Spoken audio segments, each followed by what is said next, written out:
Welcome to the show, everybody. It's Tuesday, March 29th, 2021. Today's some more big news in the NFL. We'll be breaking down the Baylor UConn no call and who's going to be joining Baylor and Houston in the men's Final Four. Today's going to be a wild one, so buckle up. There goes that man's jock strap. Oh my God, did you see that? America's team? Yeah, right. Oh baby, it's a big day in sports. There's nothing like battling it out with your teammates all season long to go win a championship. Green Bay's got it this year. Huge move for them. I think it's going to be a game changer. We have a lot to talk about this busy week in the sports world. Welcome to the In a League of Their Own podcast. Welcome again, everybody. Episode 6. Just diving right into it right away. Some more 49ers news with Jimmy Garoppolo. For those of you who know, they moved up to the number 3 pick in this year's draft, so there's been a lot of controversy talking about who they're going to be going after with that number 3 spot. Do they go after another QB? Is there going to be hurt feelings with Jimmy G? And owner John Lynch came out yesterday and said that they moved up to, in his quotes, avoid being left at the altar due to the shorthand of talent at the QB position in the draft. They wanted to make sure that they traded up. And you said as well that they actually had a conversation with Jimmy G, like right before it happened, to kind of let him know what was going on. And Jimmy was kind of upset about it. So it goes to show that they're leaning towards going out and getting a QB. So even though they say that Jimmy G's their guy, Lynch went on to say they're still open to trade talks. I guess, how do you digest that statement? Do you still believe Jimmy's going to be their QB1, or do you think that that was said just because there's a potential another deal that's going to happen under the table, either before the draft night? I know I believe it was Pat McAfee who just said earlier that Bill Belichick was shooting the shit with Kyle Shanahan and John Lynch at Justin Fields' pro day. So who knows what's going to happen there. So I guess, how do you weigh in on that? Well, I'm just going to take a step back first off and look at the whole situation here. First off, yesterday we mentioned are they going to bring in Fields to replace Jimmy G, save Jimmy G's health, move him to the bench mid-season or however that works out, and then move him on after the season's over? Or do you let Jimmy G rip and see what happens? Personally, I feel like they've moved up to grab a quarterback, like you just said, and like that article mentioned about how they didn't want to be quote-unquote left at the altar, how they wanted to make sure that they were in the position to get a quarterback because Jimmy G, they have some question marks around him. However, if whoever's, I should say, is left on the board, because Trevor Lawrence is going number 1. Who knows who's going to go number 2 to the Jets and what they're going to do with their whole deal there with Sam Darnold and whatnot. And then you have Justin Fields, who's still available in Zach Wilson. So I guess if Fields gets taken 2, I could see them taking Zach Wilson as quarterback and doing the same type of thing that they would have done with Justin Fields. But I do think it's going to be Fields there at 3. They're going to bring him in. And, I mean, kid can play. And it turns out, it was reported this morning as well, Kyle Shanahan requested a second pro day to go look at Justin Fields. So I think they're kind of narrowing in on hoping that he's going to be there and he's going to be their pick. And if Jimmy G does great, you let him play and you let Fields get that experience on the bench. You know, if it starts going downhill, you bring in the young kid, let him play, let him start getting those games underneath his belt and do that whole thing. Another thing too with the Jets, like as much as they're leaning towards Zach Wilson, they're also leaning towards that tackle. Was it Penei Sewell? I think is his name. He's like the number 1 tackle out of the draft, and that's kind of it's between him and Zach Wilson. So that opens up the draft even more for the 49ers if Wilson doesn't get taken at number 2. Again, all the sources kind of lean towards them going after Fields at 3, but if Wilson falls to 3 and isn't picked at 2 or 1, um, it's hard not to try to take him, because who knows where he lands after that. Obviously, with the Falcons at number 4, yesterday we briefly talked about them getting Fields if Fields drops to 4.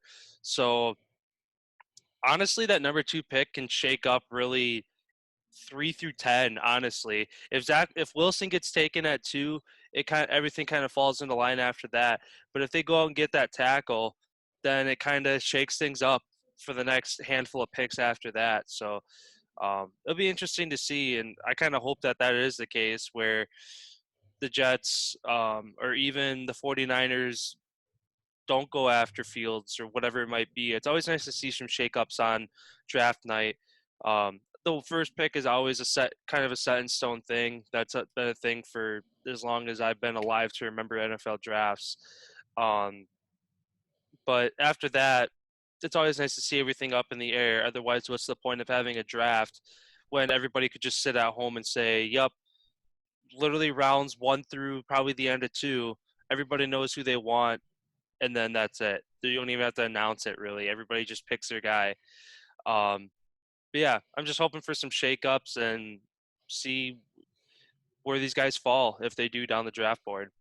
Yeah, and speaking of shakeups, it was rumors have been going around this morning talking about Sam Darnold possibly being on the move for the Jets. The 4 teams that were listed: Broncos, Panthers, Pittsburgh, and the Washington football team. What do you think about that? I mean, I think it's a good move to try to get as much as you can out of him before his value goes down even more. Obviously, he's still a young guy, has a lot to prove, but the NFL, as a lot of leagues are now, are coming to you got to win early or you're gone kind of thing. You don't really have a lot of guys stick around for more than really 3 years if they aren't producing. Either they get cut and never get to step on the field again. If they're lucky, they get traded, they get whatever to another team to get a second shot. So I'm hoping Darnold gets that shot, whether it's him staying with the Jets. Obviously, having a new head coach might lean towards his favor, even though Salah is a defensive-minded guy. Yeah, I mean, you always want to see guys get a second chance, although everybody wants to win now. Nobody wants to be like, "Oh, let's give it one more year." I don't know what their contracts look like on their team. If this is kind of their last window year before they're gonna have to get rid of some key players. I don't really know what the Jets roster looks like beyond the receiver and the quarterback and a couple of receivers. So maybe this is kind of their last hurrah, where if they do decide to get rid of Darnold, obviously they're going to have to go over to somebody in the draft. If not, it's kind of a similar situation as San Francisco. They go get a young stud quarterback, maybe let Darnold take the reins for the beginning of the season, and if the wheels fall off, you bring in Zach Wilson, you bring in Fields, whoever they decide to go get in the draft.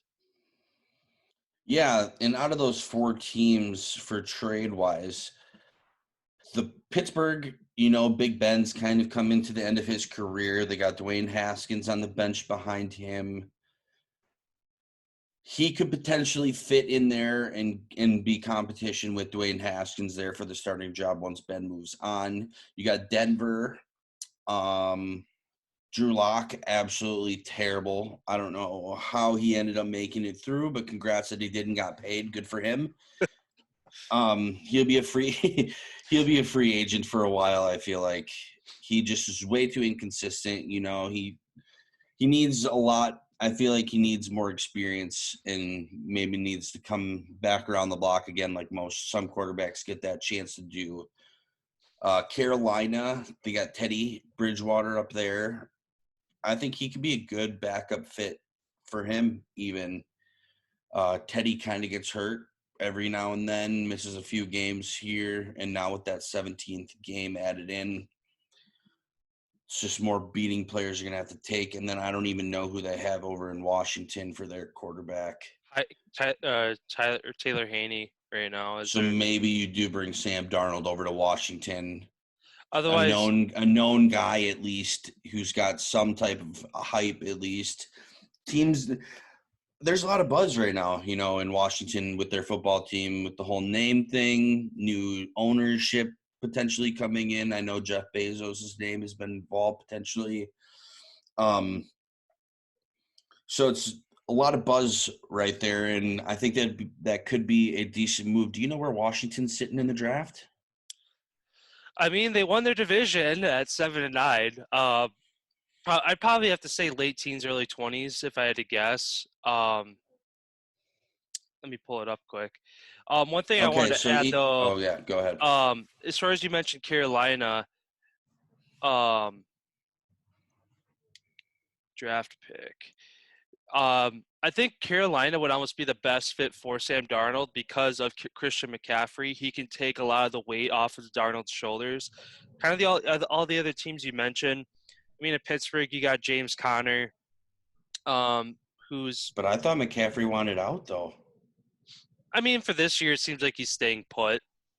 So maybe if Darnold comes in and kind of rejuvenates that, although I'd take a healthy Teddy Bridgewater over a healthy Sam Darnold any day, though. Any day, exactly. So, but like I said, you look at all the other teams, like I'm trying to think.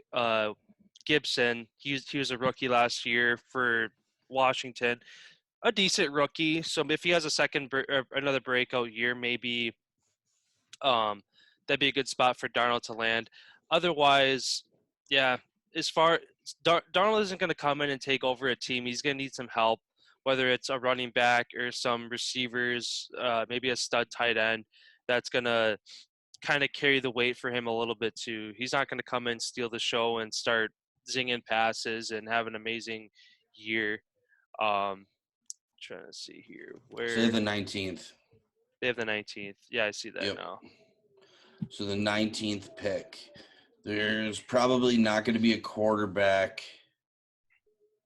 Mac Jones, maybe. Mac Jones is kind of the one. You think he's going to hang around that late, though? You think he's really going to hang around that late? I really don't. Who's going to take him, though? Very good, though. Atlanta. Yeah, but if Atlanta's at number 4, so if it goes if it goes Lawrence, Wilson, Fields, and then you got Trey Lance. He's not that good, I don't think, man. He looked a little better than Mac as far as mobility. Mac Jones is still kind of your bigger bodied guy. Yeah, but he can fucking throw. Yeah. Trey Lance can't. So do you think 1 through 5 or 1 through 4 is going to be all quarterbacks? All quarterbacks, dude. I really feel the quarterback. Looking at how these last couple of seasons have played out, just look at the quarterback, and you can basically tell how they did. You just have to know who the quarterback is, basically, for the most part. Obviously, there's those teams who don't fall under that, but you need a guy, and I feel like now's the time, especially when the salary cap year's low, season's over, you're going to have a chance to basically buy a new team with how much money you're going to have in cap space and whatever for most teams. I feel like now's the time you go get them, you let them, however you want to play that out, whether you let them sit on the bench or bring them in halfway through the year, a couple games, however you want to do it. I feel like this year is the time for those first, maybe even top 5 spots. I know the 5th spot's probably going to be that wide receiver, but in Cincinnati, right? They have the 5th? Yeah, they're talking about getting Jamar Chase and Joe Burrow back together. Yeah. So that's basically the first team that you hear about that isn't potentially taking a quarterback. So. Yeah. Well, then where does Devontae Smith fall to? I'm trying to think of where he would land, because obviously he belongs top 5 pick. Kind of the go-to, I guess, mock draft I always go to is Mel Kippers. I want to say he has Trey Lance going at number 4. That's why I mentioned him over um, Mac Jones. Otherwise, you get Kyle Pitts. He's another one, kind of that hybrid receiver tight end. Obviously, he'd play tight end, but he can basically do both. Um, I could see maybe the Lions going after Devontae Smith.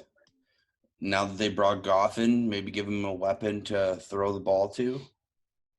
Because the yeah, Dolphins, they settled on Tua basically from how this is all speculation, but we're guessing that they settled on Tua because of what they did through the trade and how they moved their picks around. But they're still sitting at that 6th spot where a quarterback would still be there if they do still have any questions. But it's looking, I think maybe even the Dolphins go get a Devontae Smith.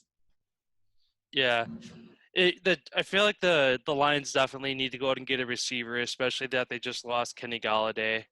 He went over to the Giants. Even Maurice Jones Jr., not Maurice Jones-Drew. He used to be a running back for the Jags. Yeah, Jones.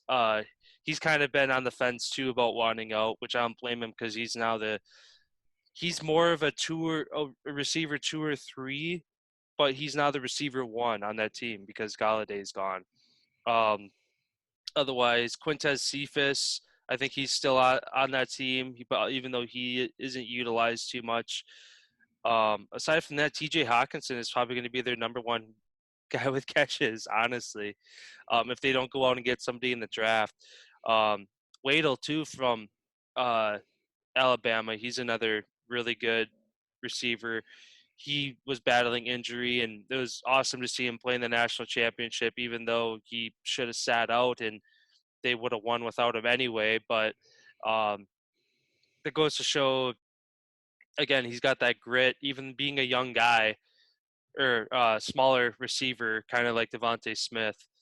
Yeah, I think both of those really should get taken in the top 10, whether it's, like you said, Miami, Detroit takes them. Well, then you got Carolina and Denver behind them. Both could use a quarterback. And then Najee Harris, the running back for Alabama, probably the top running back coming into the draft, I should say, this year. Where do you think he's going to end up? Because, Dallas, they got Zeke and Pollard. Mm-hmm. There's a lot of teams that kind of have a running back. I like him landing in Denver, mostly because Denver just waived Phillip Lindsay, who is their free agent walk-on running back that ended up going to Pro Bowl his first year. I'm pretty sure they waived him this offseason, which leaves them now with Melvin Gordon as their only guy. And Melvin Gordon's a smaller, shiftier, kind of open field running back. Najee Harris is your bigger bodied, I'm going to run you over kind of guy. He's like a version of Derrick Henry. Yeah. But it almost seems like he's a little bit faster because he's a little bit smaller. Yeah. So, yeah, I mean, I feel like that'd be a good fit for Denver. Obviously, the quarterback position is what your whole team runs through, but a start it kind of seems like Drew Lock is trying to do way too much, and he doesn't look comfortable when he plays. And he also seems like I always see memes and stuff of him singing and dancing on the sidelines. He doesn't take it obviously you're a young guy, you're in your young 20s, you're in the prime of your life, have a good time. But at the same time, you're getting paid millions of dollars to do a job, and it kind of seems like he's not taking it as seriously as he should. So maybe it's like a Manziel dude, like how he used to. Yeah, she's got the charisma of Manziel. Yeah, it's like that same thing where great that he's having fun, like you said, and all of that. It's good to see a player who's happy and having fun to be out there. But yet again, you're doing a job. So as long as you're getting W's and not L's, go ahead and dance and sing however much you want. But when you're catching those L's, I feel like should probably be the last thing that you should be doing. You should Yeah. be going over, looking at what you could be doing better, all that type of stuff. But then that brings back Sam Darnold and how the Broncos. Do they go get Sam Darnold, bring in Najee Harris, and run with it? Or Belichick being linked, talking to Lynch and Shanahan, do you think maybe they have a three-way little deal going on where Jimmy G, Niners are going to take Fields, they're going to dish Jimmy G to Denver, and then who would go to New England? Or maybe Jimmy G goes to New England, Cam goes to Denver, and then Darnold goes elsewhere. Otherwise, the way I look at it too is we're talking about Najee Harris going in the first round. I don't think he's that good to be a first-round running back. Most running backs are you don't taken think second. so? Most running backs are taken in the second round, no matter how good they are. Look at look at Zeke. He was like a number 3 or number 4 pick. I can see that. Najee Harris, with how much other talent in the draft, you got 4 to 6 QBs, you got 3 to 5 receivers, a couple tight ends, some tackles. Next thing you know, he falls, and I say he goes late first round in the last 8 picks of the first round, or he goes in the second round, which works out in the case for Denver. So look at it this way. Denver somehow moves up and gets Sam Darnold. Well, and I don't know how they would go up and get the number 2 pick from the Jets if that's even on the table. But if Denver can move up and get a new quarterback, Sam Darnold stays with the Jets and gets whatever from Denver, whether it's more draft picks. Najee Harris then is on the table to go to New York on the Jets.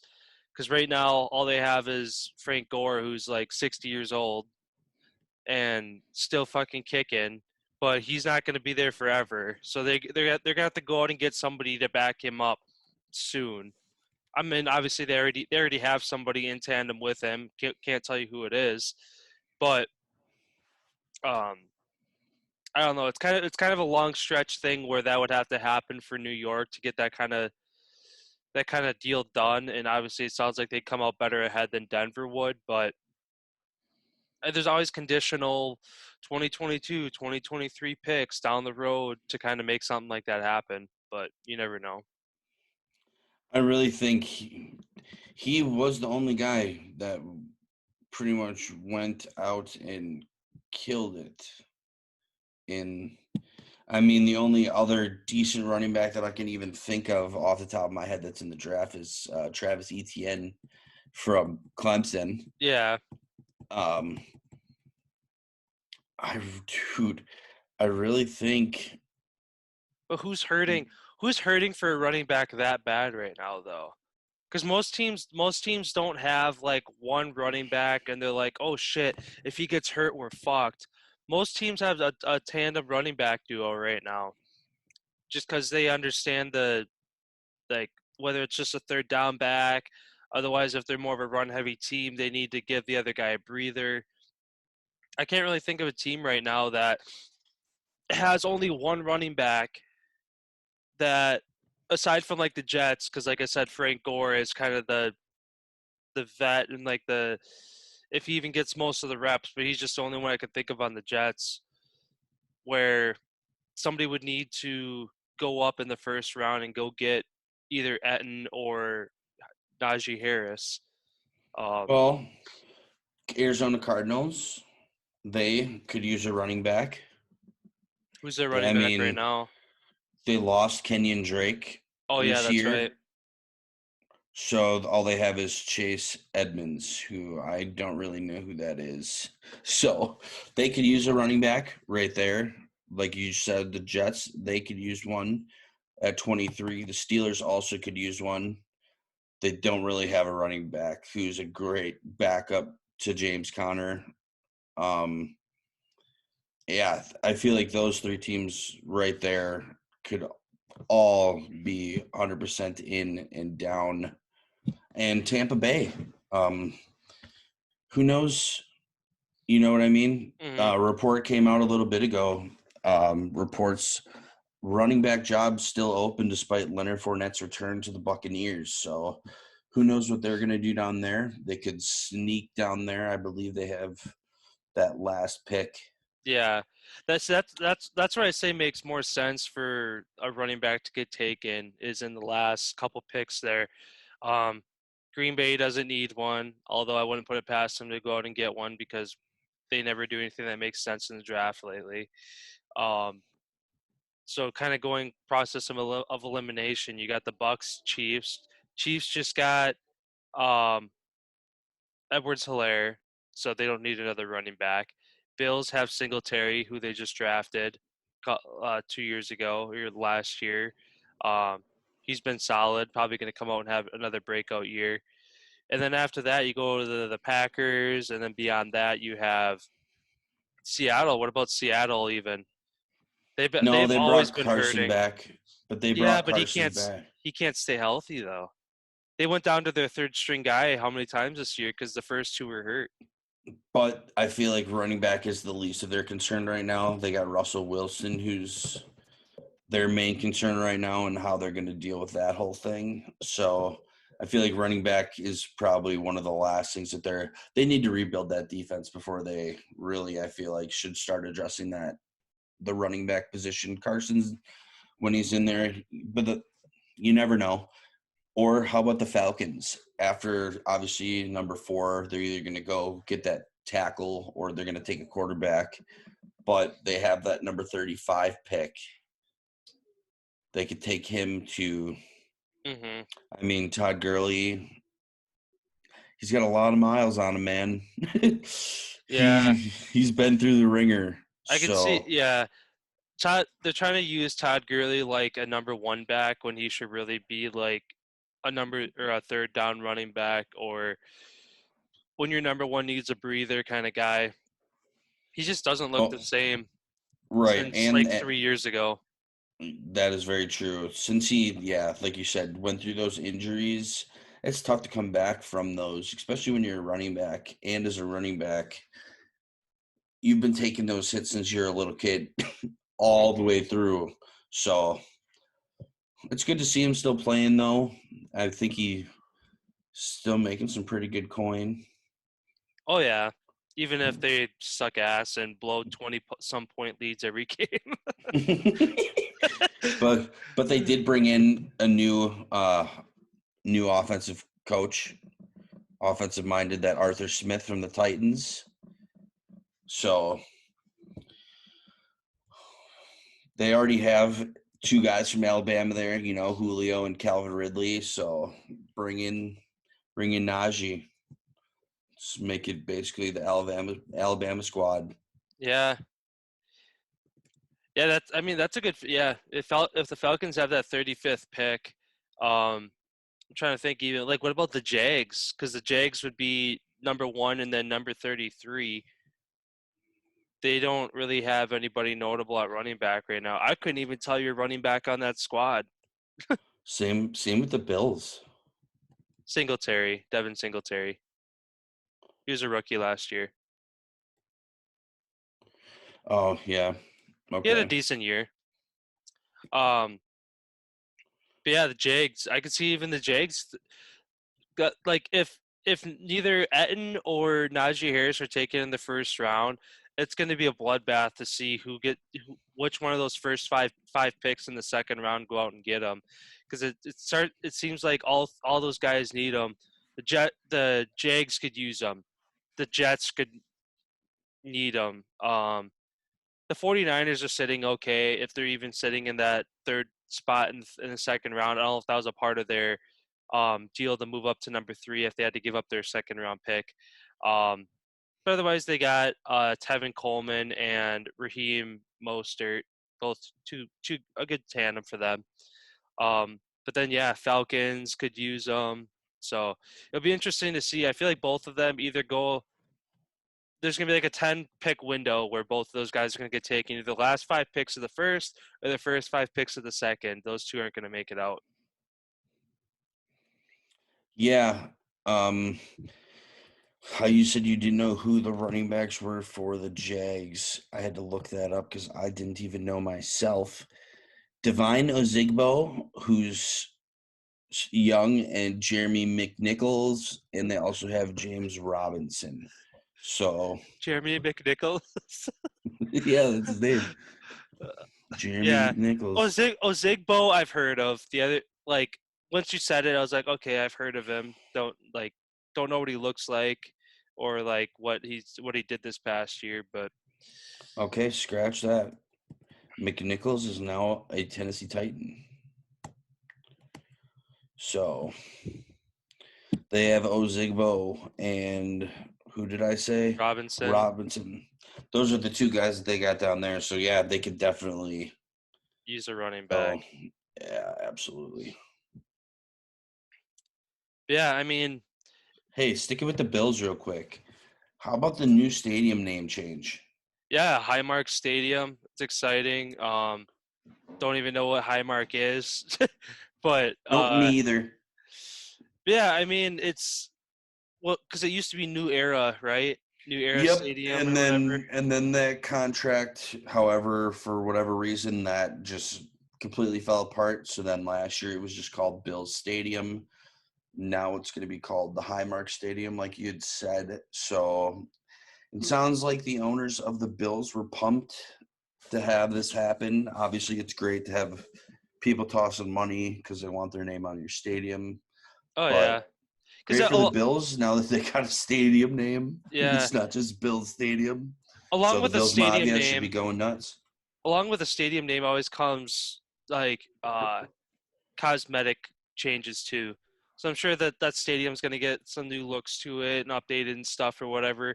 Because obviously this Highmark company or whatever, I'm sure they were throwing millions to, one, get their name on stuff, and two, again, to update the cosmetics a little bit. I mean, the Bills, it's not like they have an old stadium, but yeah, like you said, it's always exciting to have changes like that. Unless you're a Packers fan, I don't think anybody ever want to see a change from Lambeau Field. No, except for they can just keep making it nicer, like how they've been slowly renovating it as the years have been coming on here. It's how they've redone the what was that, the north end zone, I believe that was South end zone, yeah. How they added like 12,000 seats to it or whatever. Yep, and they kind of like redid how it looked. They redid kind of like the press boxes and stuff, I do believe, as well. They made those a little nicer. So yeah, they can always keep doing little bits here and there.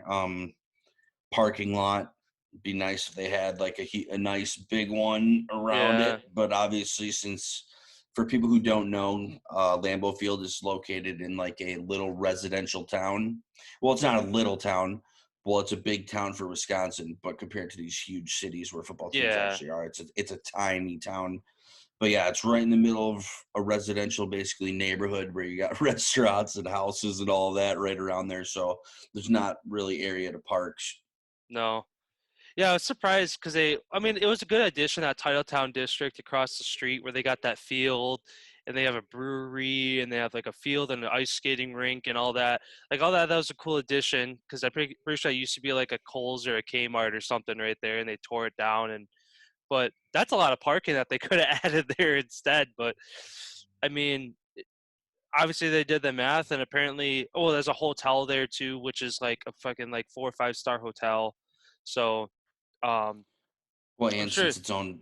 Oh, sorry. Go ahead. I was just gonna say, I'm sure that they did the math and realized that having a brewery, a restaurant, a hotel, having all of that is going to generate more money than just a parking lot. And I was gonna say that since the team of Green Bay is technically owned by like Oneida County, I believe that is right. Brown County. Brown County. If you live in Brown County, you're technically a partial owner of the Packers. So I doubt all of the people in Brown County want to look at a open, super big ass parking lot in the middle of basically downtown. Mm-hmm. It's nice what they did, like you said, with the whole Titletown thing. It's really neat. They just put those apartments right there, pretty close there, next to the Chuck E. Cheese. So, yeah, it's good to see. Good to see Green Bay and Lambeau continue to be doing well. And the kind of the thing too is that adds to the culture of Lambeau and just the Packers as well. Though is you could have one big parking lot or whatever, but it kind of adds to the culture and the feel of game day is when you're parking by these people's houses. Amazing Wisconsin hospitality. You literally park 6 blocks away from Lambeau Field. You finally find a spot in front of somebody's house. Either they're charging $5-10, you can park in their yard. You get out, you need a beer, you need a roadie for the way. It's just like that adds to the atmosphere of it. Obviously the tailgating too, everybody parks in the same parking lot, and you got coolers flying and grills open, and you got all that going on. But I've done that a couple times, but I've also been on the other side where I'm parking X amount of blocks away, and the streets are flooded, all the streets are closed, and from like probably a 10-block radius around Lambeau, no cars are driving through. Everybody's walking through. So I don't know. As much as it makes sense to have bigger parking lots just to make it easier and this and that, it just adds to the game day atmosphere. You don't go to Lambeau to be comfortable. You go to Lambeau to sit on bleacher seats. You don't even sit on the bleacher seats. You stand the whole time. Yeah, that's very true. If I recall, my last Packer game I went to was a playoff game in the middle of a blizzard snowstorm when it was like freezing, and I want to say I walked probably me and the boys probably had to walk like a mile, I want to say, about to get in. It was just insanity. But yeah, that's what you expect. I know, living in Wisconsin, that's what you expect when you go to Lambeau Field, is that rugged, raw, true atmosphere. And that's why it's such a bitch for other teams to come in and play here in the cold. I know Tom Brady got lucky when they came here in the NFC Championship. It was a nice sunny day. Yeah. Imagine it was 20 below, winds going. That's what we live for, and that's why we always try to win the NFC Championship there and take that number 1 seed so that we can get the home field advantage, because that is such a raw experience if you've never experienced the cold, especially the cold in Lambeau Field. Yeah. Yeah, it's kind of all. What's that? I said the pro days. Oh yeah. Want to dive into that a little bit? Yeah, so I guess kind of one thing, and we briefly talked about it with how like Bill Belichick was talking with Kyle Shanahan and John Lynch at pro days. So kind of with the NFL Combine, the last year and this year, it's kind of interesting to see these conversations that happen at these pro days between other teams, GMs, scouts, stuff like that. Do you think that these pro days are even more important without the combine, so that these teams can work out these deals for draft night or even before draft night? Yeah, definitely. I feel like without the NFL type atmosphere in the building, especially with this whole COVID thing going on, how there's limited number of people allowed to be there. I believe teams are only allowed to send like 2 members, I believe, of the team to go check out these pro days. So it's kind of out of the NFL's eye, because you could be going to all these different towns, because these pro days are happening once, twice, maybe even 3 times for some of the kids. These teams calling and requesting to see the kid again, throw some balls or whatever it be. And yeah, I really feel like coaches are really getting to talk. GMs are really getting to talk. And I feel like before draft night comes, you're going to see some wild things are going to happen, I feel like, in the whole trade market, that type of thing before the draft, due to all these quarterback question marks. Teams need line, and they need them now. Yeah, what do you think? Like, I feel like it's just a sneaky way for some of these people to be able to do some of the deals that that they wanted to get done that the NFL may have not let them do before for Yeah, tampering. yeah, exactly, and that's kind of the word that I was thinking in my head is like the tampering of how some teams aren't allowed to talk to each other, whatever. But if you have a different representative of the team, as long as it's not a head coach or like any of the coaching staff, if it's a scout, literally two scouts could be there. Like neither of them wearing like a polo with their team name. They're wearing street clothes, but they're representing a certain team. And other guys they're representing a certain team.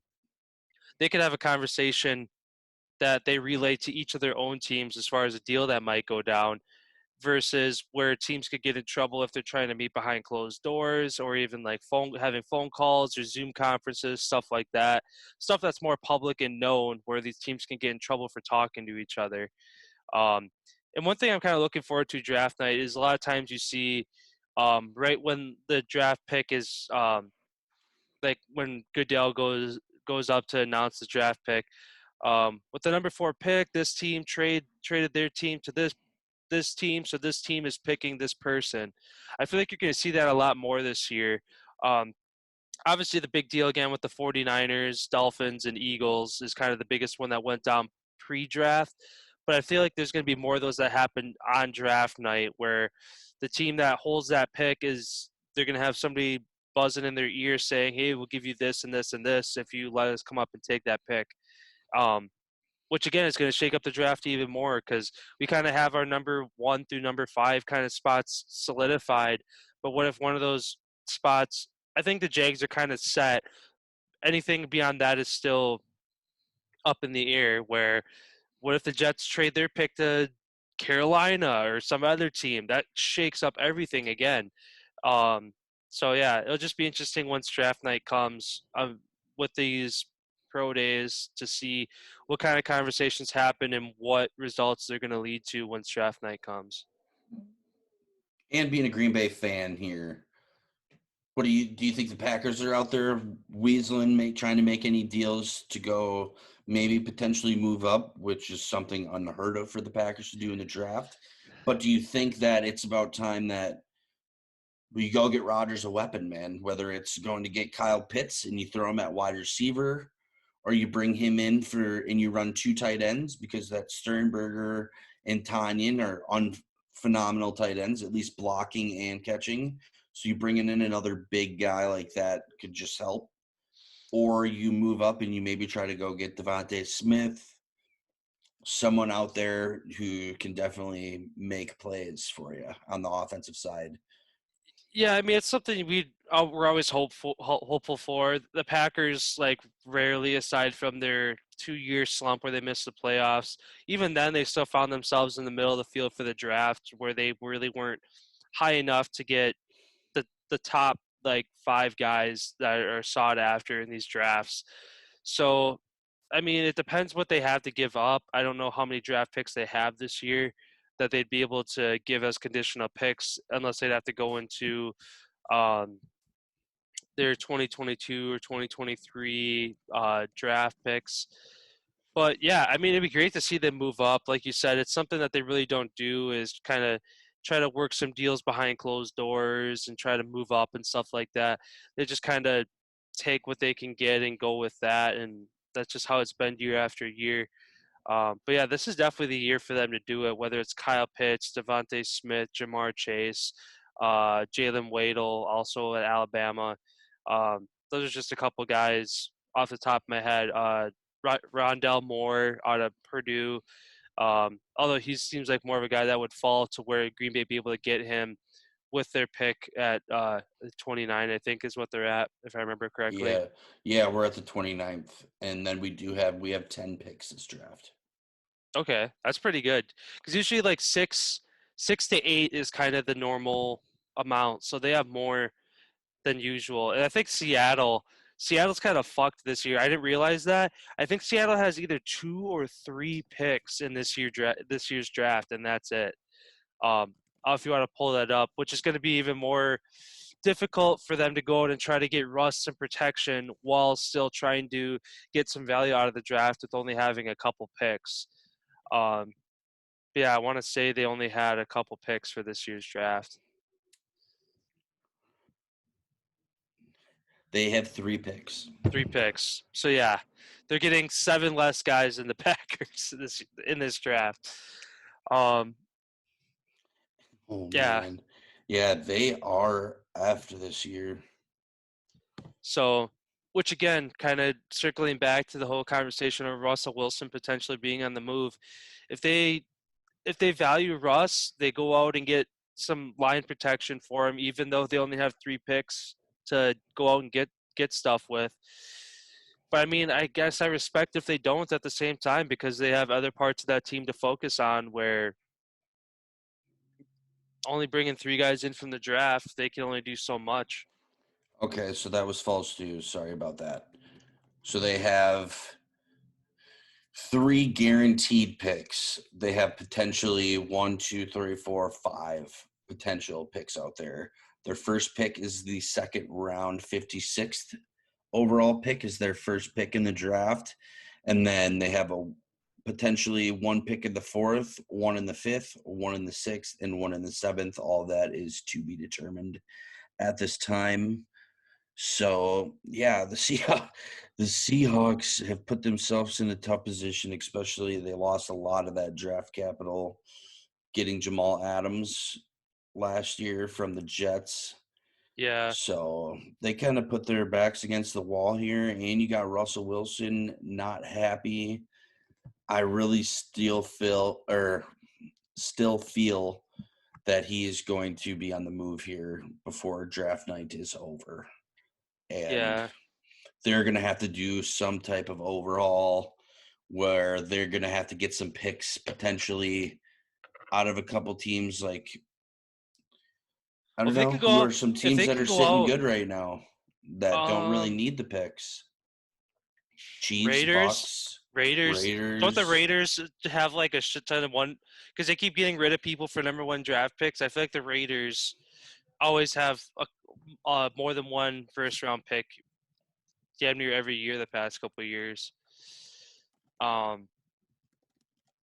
yeah, I mean, especially if their first pick is the 56th overall, like, you're not getting a whole lot. Even if they want to go out and get an offensive lineman, kind of you're probably your top 5 stud linemen are going to be taken by that point for anybody else who needs them.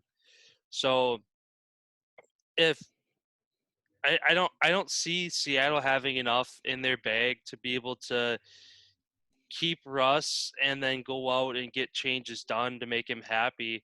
I feel like they got to get rid of him and go get 2, 3, 4 first round picks, whether it's this year or next year, to kind of rebuild that team, because it just doesn't make sense for them to keep him anymore. Yeah, absolutely. So it looks like the Raiders have 1, 2, 3, 4, 5, 6, 7, 8 picks this year. But the Raiders are still a team that's rebuilding too, just because they're just Derek Carr is still, relocated and that's still a question mark on, is he still their guy? I mean, being on a team with John Gruden, nobody's safe. No. It was like reported that he was going to cut the whole entire O-line or something, and then he did it like the next week or however that was. I think maybe they kept the one guy, however that whole situation Yeah, worked I think I out, remember that. It was like traded, cut, released. It was like 4 of their 5 starting linemen last year all gone. But he is that type of guy who I feel pushes it to the limits all the time, where sometimes you get lucky. Like, he got lucky winning that Super Bowl with Tampa, the team that he took over from Dungy. It was a perfectly built team. His enthusiasm with those guys being as young as they were and pushing them, I guarantee you helped them go out and win that Super Bowl. But then you try to make him like a manager. I don't feel he is a manager style guy because of his fieriness and how he can say, all right, you're gone, like, and have not even a flash because he's already locked in for that 10-year, $100 million or whatever his contract was. So Yeah. he's still got like 6 years left Yeah. to kind of do whatever he wants out there in Las Vegas. And I mean, good for them that they moved. Sorry for the people of Oakland. I know you guys loved having them there and having a local football team. And they lost the Warriors. And they lost the Warriors, yeah. So, All they have is the A's, and the A's aren't very good. Vegas is that up and coming. I feel like Vegas is trying to become the next like New York City type atmosphere where there's everything, because they brought in Vegas Golden Knights, brought in 2 football teams, or no, just the Raiders. Just the Raiders. About that. They've been the fight capital for how long? Exactly. So they're making a play to get sports in there. I honestly wouldn't be surprised if they have a baseball team too in the next 10 years. Even basketball, they've been talking about an NBA expansion, trying to get a team back in Seattle. Vegas is on the market for that too. And looking at Vegas, they have the space to do it. They're in the middle of a desert. A lot of these other markets, they don't have the space where it's like, shit, it's going to cost us this much money and this and that. Vegas can 10 times its size and still have space, because there's just nothing but desert and mountain, and like you got the Sierra Nevada mountains on one side that kind of limit your restriction. Aside from that, wide open desert that you can just. It kind of reminds me of like Burj Dubai, where it's just like in a matter of like 10 years, that city went from just kind of a small whatever, and now they got the tallest building in the world, just this thriving, huge, massive metropolis. I could see Vegas turning into something like that because they just have the space to do it. Yeah, definitely. In a lot of these cities right now, you look at like New York, there's no way they can build a new arena or anything right there because of there's buildings everywhere. Because you have to buy out. You're going to have to buy out a handful of buildings, which cost millions, if not billions of dollars. Tear them down just to rebuild something else that's going to cost you billions of dollars. That's a multi-billion-dollar investment to try to bring in a new team into New York, which New York has enough teams already. They got 2 football teams, they got a hockey team, they got 2 basketball teams. They have enough going for them. New York doesn't need another sports franchise right now. No, they don't. They really don't. So, yeah, you want to jump over to that no call. How about that last night? Elbow to the face, hand in the face, and on the arm. No call. UConn wins. I mean, what do you think about that?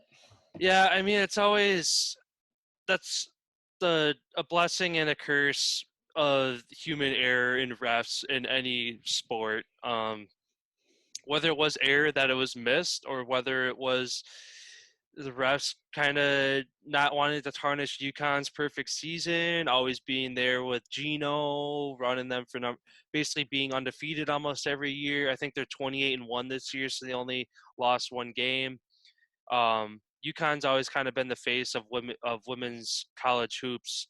So I don't know if it was a matter of just a missed call, or again, them trying to tarnish the game and make sure UConn moves on to their Final Four and gets closer to the end.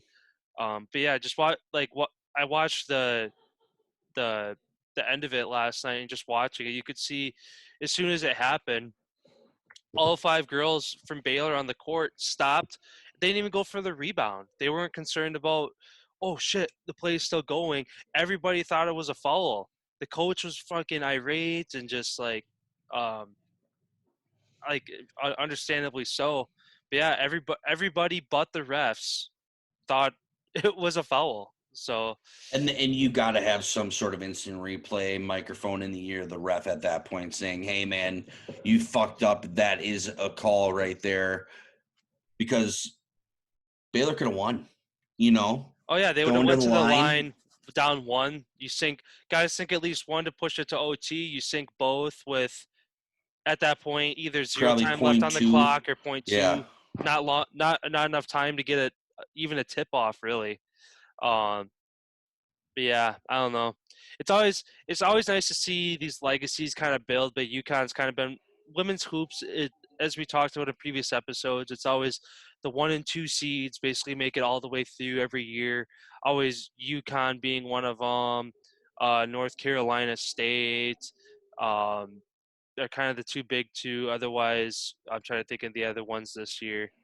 Those are kind of the two I could think of off the top of my head. But Yeah, I have it's no always clue. nice to see it's always nice to see a shakeup. Obviously, Baylor is a high seeded team as well in this tournament, but it's always nice to see, like, everybody, as much as they appreciate Alabama's run in football, everybody always wants to see Bama lose.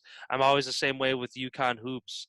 I want to see them lose as much as there's been that legacy built and the always phenomenal women coming in and out of that sports program. Everybody always wants to see the big dog go down, kind of like Gonzaga. It'd be cool to see them go on their undefeated run and win the national championship. But guess what? If they get taken out, shakes things up. Everybody loves to see that shit. So it's a shame that the no call happened. It probably won't be the last time it happens, but who knows? Maybe over the off season, NCAA looks at maybe adding some kind of instant replay of being able to like in the NBA right now. You can challenge calls, no calls, and stuff like that. I don't know if that's something they bring to college hoops or not, or just I mean, it's in college football. There's challenges in college football. Why not college hoops? So there's just, I don't know, one step at a time, I guess. Yeah, I think it's just going to be part of the process going forward. It's been a rough month for referees all around the sports world. You have the Tim Peel issue, and then now you have this blatant no call when the whole country could have made that call. I mean, even if you don't know nothing about basketball, playing a pickup game, someone throws their hand in your face and on your elbow and you try to take a shot, that's a foul. Yeah. You know, you'd even call that yourself in a pickup game. So it just blows my mind that whole moment happened. And then you want to dive into the two matchups tonight? Who's going to join Baylor and Houston in the Final Four? Yeah, so I believe the first matchup tonight is going to be Gonzaga USC. Let me quick pull that up to confirm that. I want to say that's right though. Yeah, I think you're right as well. 6:15 USC Gonzaga kick it off. Gonzaga is a 8.5-point favorite currently. There's been a lot of talk though about USC kind of being the first team that's going to give Gonzaga a run for their money. I was thinking it was going to be Michigan in the Final Four, but USC matches up really well with them. They almost have them outsized down in the paint, aside from Tim, or how do you say his last name? Timmy. But Evan Mobley, the Mobley brothers. Yeah, the Mobley brothers. They ball out. It's gonna be a good game. I think this is actually the first game in the tournament that Gonzaga has been favored by less than double digits. So, I mean, 8.5 points sounds like a lot, but in basketball, that's only 3 possessions if you think about it. So, I think it's going to be a really good game. Of course, as much as, like we were just talking about, wanting to see UConn go down and that legacy, I'd like to see the same thing for Gonzaga. But at the same time, hasn't been done since the 70s for an undefeated team to go win the chip. So I still think Gonzaga is gonna win it, even though it's gonna be a closer game. I think it's gonna be decided by 2 or 3 possessions, whatever it might be. Yeah, I got Gonzaga on that one. Where you kind of leaning with it? You know, I'm kind of torn on this one. USC has been playing so well, and they're the lowest seed, I believe, still remaining in the tournament. UCLA is 11. Oh, that's right. USC is 6. I apologize about that. So, but like you said, people have been saying this is the first time Gonzaga is actually facing a defense that is capable of playing to the level that they play on offense. It's going to be really interesting to see. I'm going to have to side with you. I think the Zags are going to win, but I do feel like this is going to be a close game, maybe even coming down to the last possession. You'd love to see, just like you said, you'd love to see USC take them down. The whole country would probably, unless you're a Gonzaga fan, would love to see them be stopped 2 games short of the Cinderella, the whole deal. But I just think Gonzaga's got too much firepower. The only way I could see them really struggling is if they get in foul trouble or if their bench players aren't making buckets. If their bench can't make buckets out there and they get into some foul trouble, I think USC, that'll be their best shot to really put a stop to the streak. So, kind of leaning with Gonzaga here, with the other Final Four matchup for them, UCLA, Michigan. Who's going to be taking on Gonzaga to try to go to the national championship? As a Badger fan, I hate to say this, but I'm going to say go blue. Michigan, I think, gets it done here. They are such a team when you watch them play. Everybody, you don't really have the one guy that runs the show. I mean, their point guard definitely is probably he's their juice guy. He's their fast, speedy, quick guy who kind of facilitates almost everything. But you do have everybody, the system that they play, especially with Juwan Howard in there now as their coach with that experience of being one of the legends in the NBA. He's really got them playing a system and a style that can play like most Big Ten, I think, and this is why there's no Big Ten teams remaining besides Michigan, is the Big Ten, they play slow defense possessions, where this Michigan team, they've adapted and adjusted all tournament, and they've played these fast teams, and they've been doing it with ease, no problem. They've just kicked it up a notch, and I can see them downing UCLA tonight, and UCLA is going to be going home. Yeah, I agree. So then that puts our kind of everything you said. Again, being from the Big Ten, it's kind of the same thing where, as kind of an NFL reference, if the Packers aren't in it, but like the Bears or the Vikings or whatever from the North, they're in the playoffs. You always kind of cheer for your division, even though they're your rivals. So, I definitely see Michigan downing UCLA. UCLA's made it this far. They're in the Elite Eight for a reason. But yeah, Michigan, like you said, they just play. There's not one guy that just comes out every night and it's like, oh, if he balls out, they're going to win. If he doesn't, they're going to lose. Everybody has their role, and once you get down the stretch like this, that's the most important part. No, not one guy's going to do it at this point anymore when you're this far in the tournament. So yeah, then that puts Gonzaga and Michigan on one side, and then Houston-Baylor on the other. So next week will be the Final Four then, or Saturday, I'm sorry, will be the Final Four, both games, and then I believe Monday will be the championship then. So, we'll break that down for you guys, kind of some last Final Four points on our episode on Friday, and then next Monday we'll be talking about who our potential national champ is going to be. Hey, real quick, how good did Baylor look last night? Oh, phenomenal. We were talking about yesterday how they kind of looked a little sloppy, a little slow still. And like we said, with their COVID issues, they look like they're finally getting to their prime past mid-season form, where some teams are kind of starting to maybe slow down a little bit, whatever it might be. Baylor's just kicking it up a notch. Arkansas had their run towards the end of the game a little bit. I think they got to within 4 points. Made it interesting in the last couple of minutes, and then Baylor ended up pulling away and winning by, I think it was 11. So, yeah, they looked flawless. They're knocking down the three really well, not turning over the ball too much. Had a lot of steal. Arkansas was a little sloppy with the ball, which helped them too.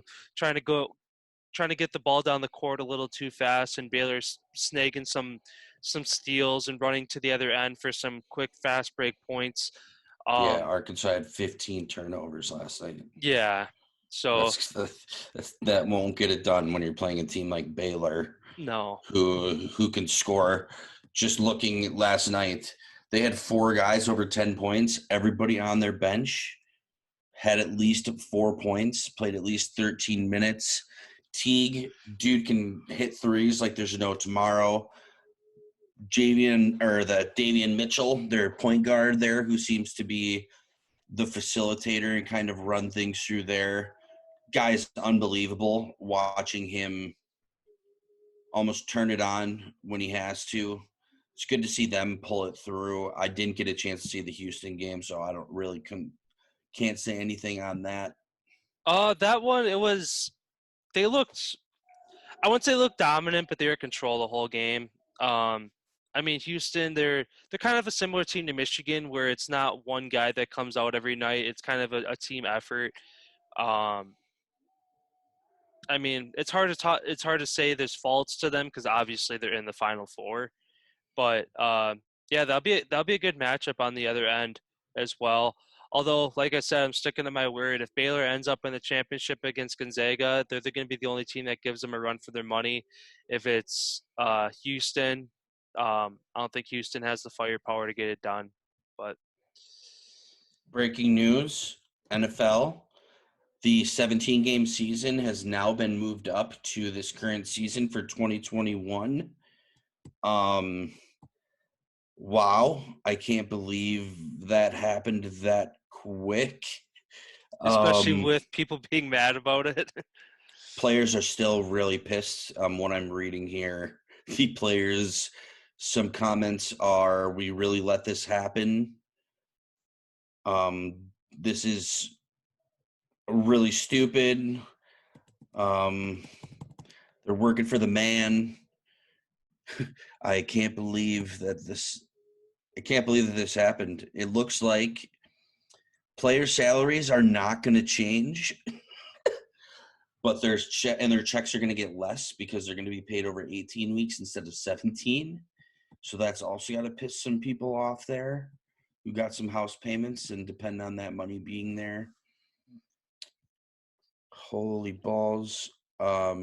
So with that happening, This is based on the assurances of the expansion with the new media deal that was announced earlier this month with Amazon, CBS, ESPN, and Fox. Also with NBC, and then also according to multiple owners, according to ESPN.com, those deals will bring the NFL and its players more than $100 billion between the 2023 and 2033 seasons. that's I guess good for the players in that sense, with that much money being just brought into But the the money league. ain't kicking in for 2 years yet, and you're playing the games now. What if you don't make it to the point where the money's there and you ain't getting none of it? That's true. Yeah, I guess with that moving up, since it's kind of breaking news, fresh off the press, I know the page wouldn't come up. It says it shows the opponents for all 32 teams, but The Packers are supposed to play the Chiefs, I believe, in the for their extra added game. game. Yeah. Supposedly how it went was I was listening a little bit yesterday to the Pat McAfee show, and I forgot who he had on, but they briefly talked about it a couple seasons ago. I want to say it was the 17-18 or the 18-19 season. They took the top seeds from, say, the NFC North and whatever division conference the Chiefs are in, the AFC North, right? AFC West. Or AFC West. So they took the ones and the ones play each other, the twos and the twos, the threes and the threes. They did it that way. So it's kind of like you're playing your even rank is what they tried to do. Must be nice for whoever's playing the NFC East. They also expanded the playoff field. Instead of 12, there's now 14 games. Oh yeah, aren't they adding an extra? Well, no, that was the same as last year because there was an extra wild card game because there's 7 teams from each side. There's only a 1 seed. You're correct. I didn't read that correctly. It said Tuesday's approval came 1 year after. So yeah, you're right. That happened. That was last year. So I guess kind of the big thing for the players, obviously, for them to push it up a year and get it done. Again, seeing that makes me cringe. NFL owners approved 17-game season. Doesn't say a damn thing about the players. And we kind of joked about it a little bit yesterday. Do you see a strike coming out of this from the players if they don't get the right conditions from their side? I mean, it's definitely going to be interesting to see what happens here, especially with the draft and all this approaching rather fast. I'm just going to say I wouldn't be surprised if a strike did happen, because if I was a player, I wouldn't be happy with what has happened. And if I'm an owner, it's kind of like, well, we make your paychecks, so you sign your paychecks. So you kind of got to do what you're locked in to do because of these contracts. I mean, maybe they open it up and every player has the option to renegotiate their contract. Now that there's been another game added, I really don't know how that's going to work. But yeah, if conditions aren't well enough, I could definitely see a strike happening. Yeah. Yeah, I mean, hopefully that they do get the option to kind of renegotiate some stuff too. But also, again, with the salary cap being down this year, maybe there isn't that room for a lot of these teams to be able to go through all their roster and say, yeah, we'll pay you an extra million. I mean, for some quarterbacks, probably $500,000 to $1 million for that extra game. Otherwise, six digits for kind of everybody else to play that extra game. So, but that adds up after a while, especially when you got 50 some guys on your roster. That's a big cut if you're going to go in and give everybody that extra money, which I don't see the NFL owners doing, because obviously a lot of them are greedy and don't want to take more money out of their pocket than what was agreed upon to begin with. But yeah, I mean, well, I guess with this just kind of coming out today, I'm sure we'll have more to talk about tomorrow on it, and as far as details, what it looks like from the players' end, and kind of what the NFLPA says about it. Yeah, absolutely. And just kind of to finish the end episode here, some brief hockey talk. The Buffalo Sabres, in fact, did lose last night, so now they extended the record skid to 18 games. They've been 0-15-3 since February 23rd and extended the NHL shootout era record for the longest stretch without a victory. It looks like the shootout season was implemented in 05-06. So, yeah, they're on a really tough skid right now. I don't know if anybody had a chance to watch the game last night. I did, being a Flyers fan. Started off really rough. The Sabres were up 3 goals going into the third period. And Philadelphia also being in the spot that they've been playing, probably the worst month of hockey I've seen them play over the last couple of years. They finally got it in gear in the third period, and they scored 4 unanswered to beat them in overtime. 42 seconds into overtime, they ended that. So, sorry, Buffalo. I mean, that sucks, especially you just got rid of one of your top guys the other day. It's just I feel like they're just trying to make it through the year. I mean, one of their top guys has been hurt, so you can't really blame that. And then sticking on track with kind of what I briefly mentioned in one of the other episodes, how it's kind of been blowouts or basically overtime. Last night there was 1, 2, 3 of the 6 games last night went to overtime or shootout. Yeah, I'm a lot of fun hockey to watch right now. That's all I can really say. Adding onto that point, it's just a blast being a hockey fan, and it's just going to continue to ramp up here. Trade deadline's coming up on the 12th. It's going to be really exciting. Yeah, I guess one note I want to add, we didn't talk too much about NBA, so one note I will mention for our Milwaukee Bucks. Yesterday, or either yesterday or 2 days ago, the Bucks acquired guard Jeff Teague from Orlando Magic. Those who remember Jeff Teague when he was on the Hawks, he was on the All-Star team. He was a good addition to that team, kind of a good leader. So good to add him to the team. And then over the weekend as well, the Oklahoma City Thunder waived Austin Rivers. Again, another versatile guard, good three-point shooter, good floor general. The Bucks are the favorites to sign him here, either today, if not by the end of the week. So, some good moves for the Bucks as they kind of still are an underrated team in the East, moving forward closer and closer to the NBA playoffs. So, see how those additions work out for them and give Giannis some help. Yeah, it's nice to see the Bucks going to get someone, like you said, to get Giannis some help, because it seems like the past few seasons the Bucks have been so dominant. We've always fell short making it to the finals because Giannis can't do it by himself, or whether that's either him choking or him not being a well enough shooter to be able to make those buckets when you need it. Besides Middleton now, it's going to be great to see him. Is he getting the starting job? Do you know? Do you know if he's going to be in there right away? Jeff Teague? Yeah. I don't know. I doubt it, just because PJ Tucker is coming off the bench too. I mean, I don't see Jeff Teague being good enough to replace DiVincenzo or Drew Holiday. But he'll be a good addition off the bench. I feel like that's kind of the.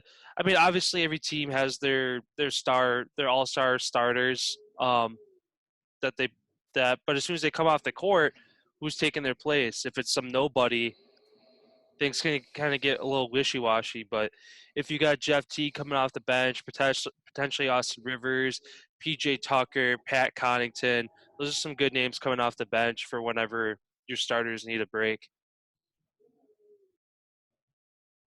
Yeah. That is very good points. Very good points. But yeah, that's kind of all I had today. I know kind of when we started off the episode, we are like, oh, there's not too much to talk about today, but here we are, an hour and 16 minutes later. But yeah, it's always a blast. Be sure to, again, stay on top of our socials, our Instagram, TikTok, and Twitter.